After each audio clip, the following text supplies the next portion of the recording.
Hello students, welcome back to my YouTube channel DS Group of Education. তোমাদের সবাইকে আমার YouTube চ্যানেলে আরেকবার স্বাগত জানাই। আমি চলে এসেছি তোমাদের সাথে আজকে HDRM এর একটা নতুন টপিক নিয়ে ডিসকাস করতে। আজকে যে টপিকটা দিয়ে আমরা আমাদের ক্লাস স্টার্ট করব সেটি হচ্ছে breast feeding.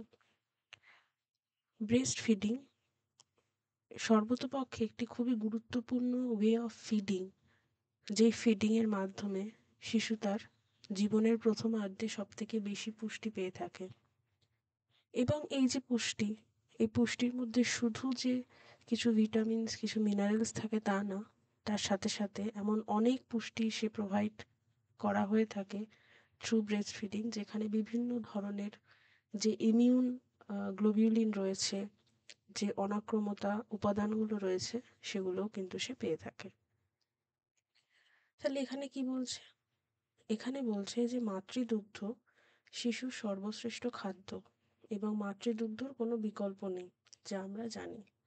World breast feeding week কবে পালন করা হয়? 1 থেকে 7 পর্যন্ত, এবং এটি প্রথম 2001 সালে শুরু করা হয়েছিল। একজন শিশুর দৈনিক 600 মিলিলিটার দুধের প্রয়োজন হয়। যদি গর্ভাবস্থায় এবং প্রসূতি অবস্থায় পর্যাপ্ত পুষ্টিকর খাদ্য পেয়ে থাকে, তবে মাতৃদুগ্ধে শিশুর জীবনের প্রথম 6 মাস ক্যালোরির যে প্রয়োজন হয় সেটা মিটে যায়। কিন্তু তারপরে তার যে অনুপূরক খাদ্যের প্রয়োজন হয়, যেটা আমরা উইনিং এর ক্ষেত্রে দেখব, সেটাও কিন্তু শিশুর স্বাস্থ্য রক্ষার জন্য খুবই গুরুত্বপূর্ণ। এবং মাতৃদুগ্ধ কখনোই অন্য কোনো খাদ্যের পরিপূরক হতে পারে না। এবং এই যে মাতৃদুগ্ধ, এই মাতৃদুগ্ধের প্রয়োজনীয়তা কেন আমরা যদি দেখি, তাহলে এখানে বলছে যে সন্তান প্রসবের পর কয়েকদিন পর্যন্ত মাতৃস্তন থেকে এক রকমের হলদে রঙের আঠালো পদার্থ সামান্য পরিমাণে ক্ষরিত হয়, এবং একে কি বলা হয়? একে কোলোস্ট্রাম বলা হয়। এই যে কোলোস্ট্রাম যখন 3 দিন পর্যন্ত ক্ষরণ হয়, তখন তার রংটা এরকম থাকে।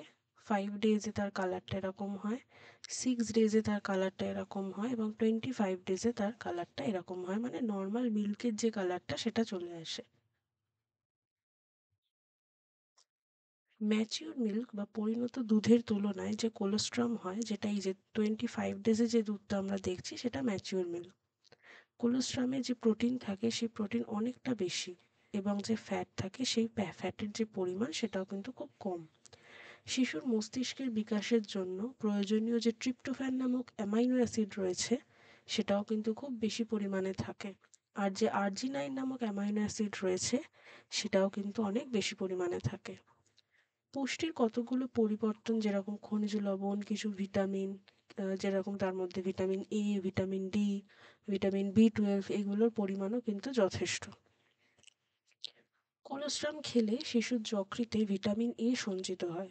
তাছাড়া কিছু যে রোগ প্রতিরোধক পদার্থ রয়েছে, সেগুলো মানে রোগ সংক্রমণ হওয়ার আগে এরা প্রতিরোধ করে দেয়, সেগুলোও কিন্তু উপস্থিত রয়েছে। বসন্ত, হাম, ইনফ্লুয়েঞ্জা, পোলিও, এই সমস্ত জীবাণুঘটিত রোগ থেকেও কিন্তু রক্ষা করা হয়, এবং যে অনাক্রমতা সেটাও বাড়ে। কোলোস্ট্রাম যেটা হয়, সেখানে কিন্তু শিশু দীর্ঘস্থায়ী সুস্থতা দান করে।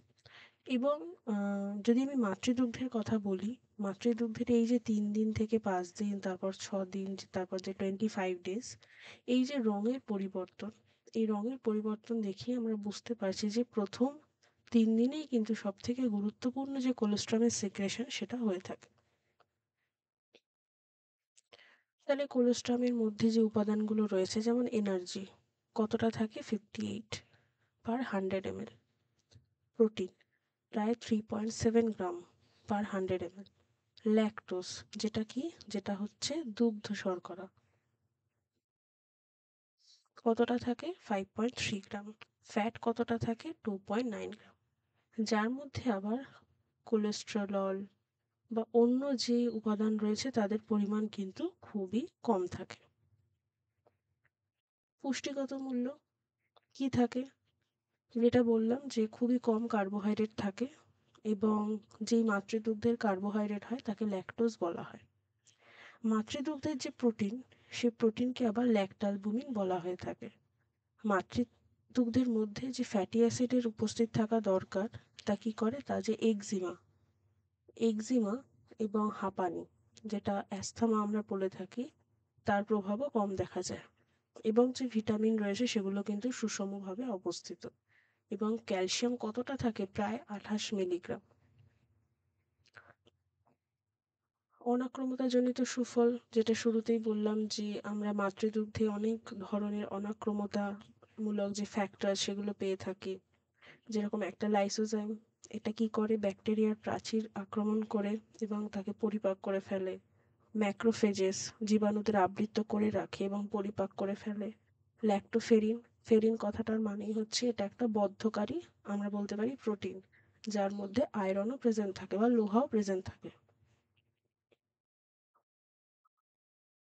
ল্যাক্টোব্যাসিলাস বিফিডাস ফ্যাক্টর বা বাইফিডাস ফ্যাক্টর, এটা বেসিক্যালি কি করে, যে ইন্টেস্টাইন হয় বা স্মল ইন্টেস্টাইন যেটা হয়, সেখানে জীবাণুদের যে বৃদ্ধি সেটা ঘটতে দেয় না, এবং যে উদারাময় সৃষ্টিকারী যে জীবাণু সেগুলোর পরিমাণও কমিয়ে দেয়।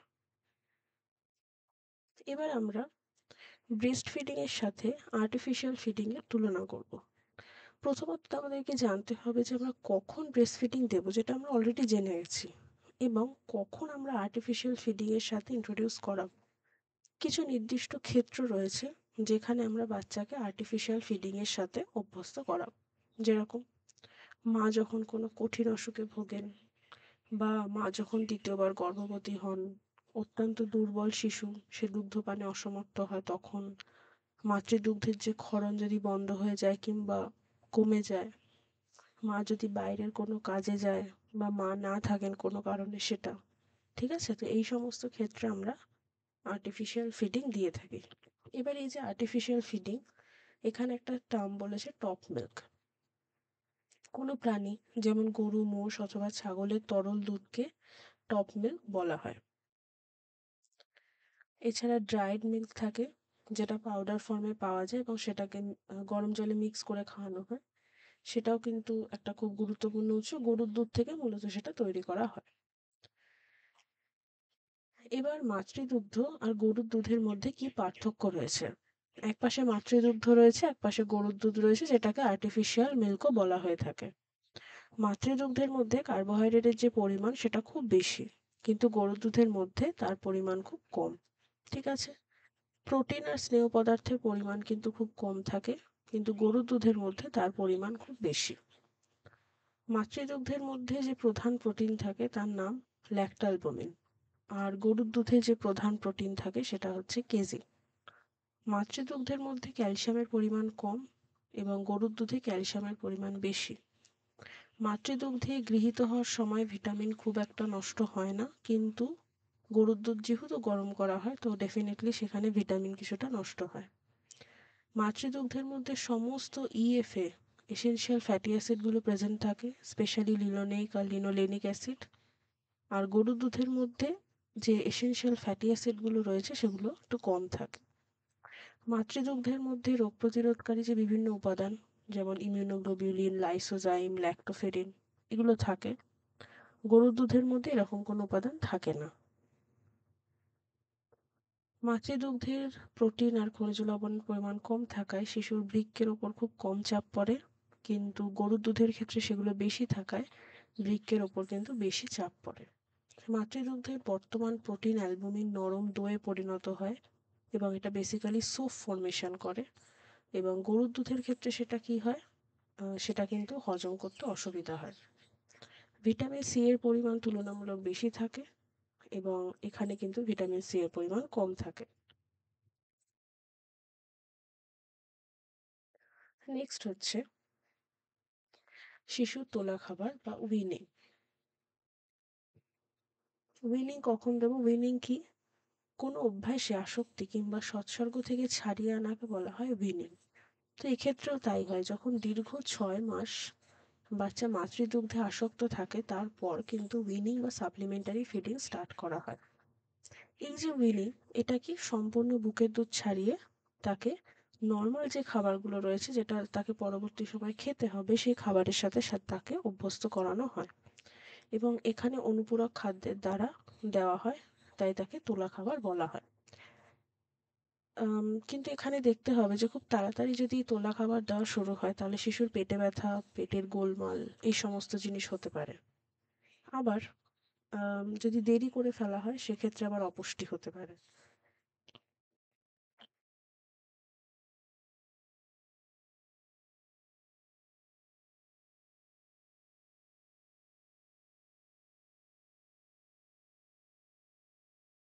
তাই সবসময় আমাদেরকে খেয়াল রাখতে হবে যে যেন একটা সঠিক সময় আমরা এই weaning-টা স্টার্ট করে থাকি। তোলা খাবার যখনই দেওয়া হবে এই ৩ টে বিষয় আমাদেরকে মেনে চলতে হবে। কি, কি? কোন বয়স থেকে শিশুকে তোলা খাবার দিতে হবে এটা আমাদেরকে আগে দেখতে হবে। তাকে কতটা পরিমাণ দিতে হবে সেটা আমাদেরকে দেখতে হবে এবং তাকে কতবার খাওয়াতে হবে সেটাও আমাদেরকে দেখতে হবে। জীবনের প্রথম ৬ মাস শিশু মাতৃদুগ্ধের ওপর নির্ভরশীল থাকে। কিন্তু ৩-৪ মাস বয়স থেকেই তার তোলা খাবার দরকার হয়ে পড়ে, কারণ তার যে ওজন সেটা বৃদ্ধির সঙ্গে সঙ্গে তার খাদ্যে পুষ্টির চাহিদাও বেড়ে যায়। তখন কেবল মাতৃদুগ্ধে শিশুর বৃদ্ধি বিকাশ সম্ভব হয় না, সেক্ষেত্রে তাকে উইনিং স্টার্ট করাতে হয় হালকা হালকা ভাবে। আবার অনেকে কি করে, দীর্ঘদিন পর্যন্ত যথেষ্ট পরিমাণে যেহেতু মাতৃদুগ্ধ ক্ষরিত হয় তাই তাদের অনেক সময় দেখা যায় যে তারা একটু লেট করে ফেলে, তাই না? তো এই বিষয়টা কিন্তু দেখতে হয়। এবার এখানে চার্টের মাধ্যমে আমরা দেখাবো যে কোন সময় কি ধরনের খাবার দিতে হয় এবং তার ডিউরেশন কতটা থাকে।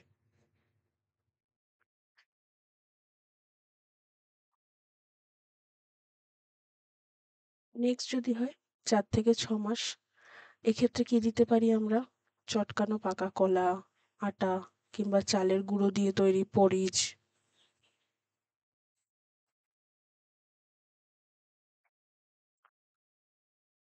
অন্য কোনো মিলেট মানে যেটা আমরা বেসিক্যালি জোয়ার, রাগি, বাজরা এই বিষয়গুলো দিতে পারি।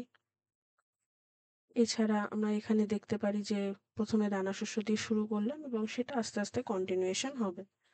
প্রথমে দিনে একবার দেবো, এটা আমরা কাদের কথা বলছি? যাদের বয়স ৪ থেকে ৬ মাস।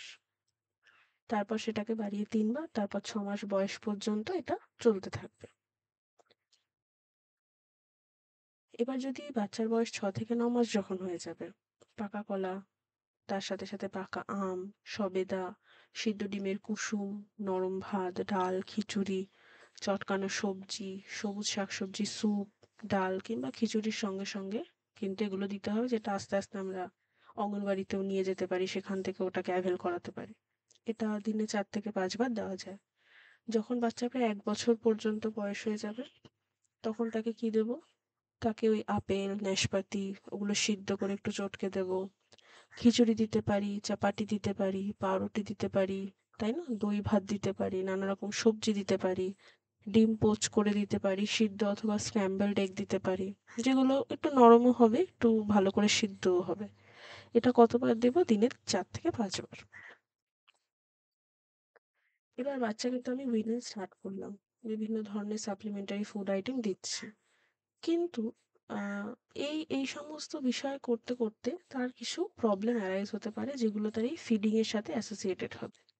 যেরকম পেটে ব্যথা হতে পারে বা গ্যাস ফর্মেশন হতে পারে, কনস্টিপেশন বা কোষ্ঠকাঠিন্য হতে পারে, ডায়রিয়া হতে পারে, বাট সেটা অ্যাকিউট ফর্মে, ক্রনিক না। শ্বাসরোধ হওয়া মানে খেতে খেতে চোকিং হয়ে যাওয়া, বেশি খাওয়ানো বা ওভার ফিডিং, খাদ্যে অ্যালার্জি, ঠিক আছে? এই সমস্ত ফিডিং প্রবলেমগুলো কিন্তু অ্যারাইজ করতে পারে। নেক্সট হচ্ছে ফেইলিয়ার টু থ্রাইভ বা যেটাকে এফটিটি বলা হয়। এই এফটিটি জিনিসটা কি? এটা একটা আহারজনিত সমস্যা। মায়ের যদি অযত্ন হয় সেক্ষেত্রে প্রবলেমটা হতে পারে এবং সে না বুঝে দেখা গেল বাচ্চাকে অনেকটা করে খাইয়ে দিল, সেক্ষেত্রে তার মেজাজ খিটখিটে হয়ে যায় বা সে হয়তো প্রপারলি তার খাবারটা নেয় না, তো তার খিদে থেকে যায় এবং সে হঠাৎ করে শান্ত হয়ে যায়, তার যে বৃদ্ধি সেটা সম্পূর্ণ হয় না। এই সমস্ত প্রবলেমগুলো কিন্তু দেখা যায় এবং তার আলটিমেটলি যে পুষ্টি সেটা লাভে কিন্তু সে অসমর্থ হয়।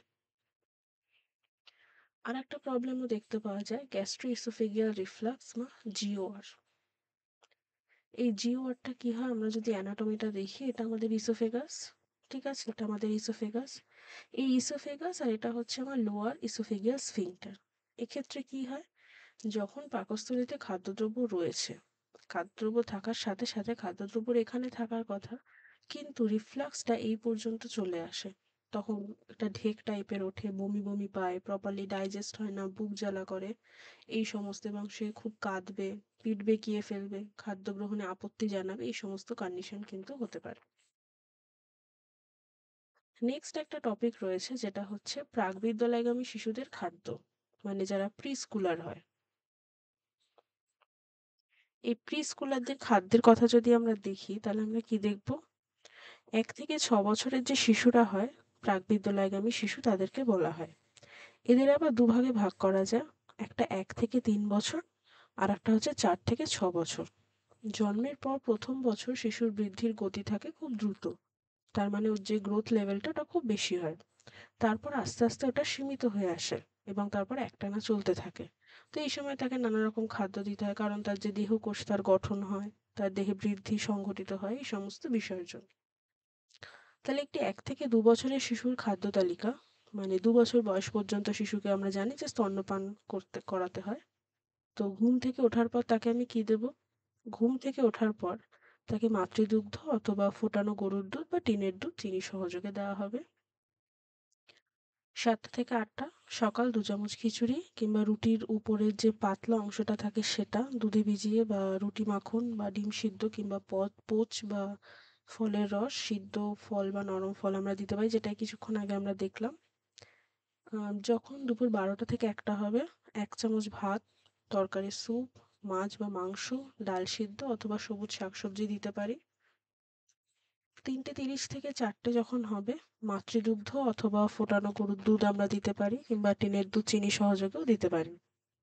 6টা থেকে 7টা যখন হবে, তখন 2 চামচ নরম ভাত, ডাল কিংবা 2 চামচ সুজির পায়েস বা কাস্টার্ড দিতে পারি।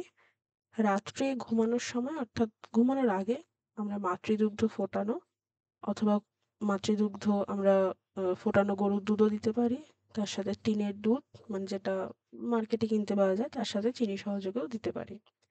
এবার একটি 5 বছর বয়সী বাচ্চার খাবারের তালিকা কেমন হবে, সকালবেলা 1 গ্লাস দুধ, তার সাথে 2টো বিস্কুট খেয়ে সে স্কুলে যাবে। 7টা থেকে 9:30 তার ব্রেকফাস্ট হবে, তার সেখানে ডালিয়া, কিছুটা অঙ্কুরিত মুগ বা ছোলা থাকতে পারে। তার যে লাঞ্চ হবে সেখানে ভাত থাকবে, সবজি সহ ডাল থাকবে, সাথে 1 টুকরো মাছ ভাজা, দই, 1 টুকরো লেবু থাকবে। বিকেলে টিফিনে কি দিতে পারি, নারকেলের 2টা নাড়ু, একটা পেয়ারা কিংবা কলা। রাতে ভোজন বা যেটা ডিনার, সেখানে ভাত, সবজি সহ ডাল, আলু সিদ্ধ, সুজির পায়েস কিংবা কাস্টার্ড আমরা দিতে পারি। এবার যারা স্কুল গোয়ার বা যারা স্কুলে যাচ্ছে, সেই স্কুল গোয়ার বাচ্চাদের ক্ষেত্রে আমরা কি ধরনের ডায়েট প্রেসক্রাইব করতে পারি বা তাদের নিউট্রিশন কি ধরনের হতে পারে। প্রথমত এখানে তাদের টিফিনের উপর মেনলি নজর দেওয়া হবে, কারণ তারা যেহেতু অনেকটা সময় স্কুলে কাটায়, তো তারা টিফিনের যে বিষয়টা সেটা আমাকে দেখতে হবে। যেরকম আমরা এখানে এখানে কিছু মেনশন করা হয়েছে, যেরকম রাইস রয়েছে, পোলাও রয়েছে, তারপর বিভিন্ন ধরনের ডালের প্রিপারেশন রয়েছে, তাই না? এই বিষয়গুলোকে কিন্তু আমরা তার ডায়েটের মধ্যে দিতে পারি। সো আমরা এখানে দেখতেও পারি যে কিছু কিছু আইডিয়াস দেওয়া হয়েছে, উপমা, ডোসা, ইডলি, তাই না? এগুলো খুবই হেলদি, খুবই নিউট্রিশাস হয়। তো এগুলো কিন্তু আমরা তার ডায়েটের মধ্যে রাখতে পারি। So this is all for today. I hope আজকের ক্লাস তোমাদের ভালো লেগেছে। ক্লাস সম্পর্কিত যদি তোমাদের কোনো ডাউট থাকে তোমরা কিন্তু আমাকে কমেন্টে জিজ্ঞেস করবে, এবং এখনো পর্যন্ত যত ক্লাস হয়েছে এবং আগামী যে 2টো ক্লাস হবে সেই ক্লাসের নোটস পেতে হলে, পেড নোটস এবং ব্যাচেসের জন্য কিন্তু তোমরা আমাকে এই নাম্বারে হোয়াটসঅ্যাপ করে যোগাযোগ করতে পারো বা আমাকে মেল করতে পারো। সো নেক্সট ভিডিওর জন্য অবশ্যই চ্যানেলের সাথে জুড়ে থাকবে, ভিডিওকে লাইক করবে, শেয়ার করবে, এবং চ্যানেলকে যদি সাবস্ক্রাইব না করে থাকো সাবস্ক্রাইব করবে। Thank you for watching. Keep studying.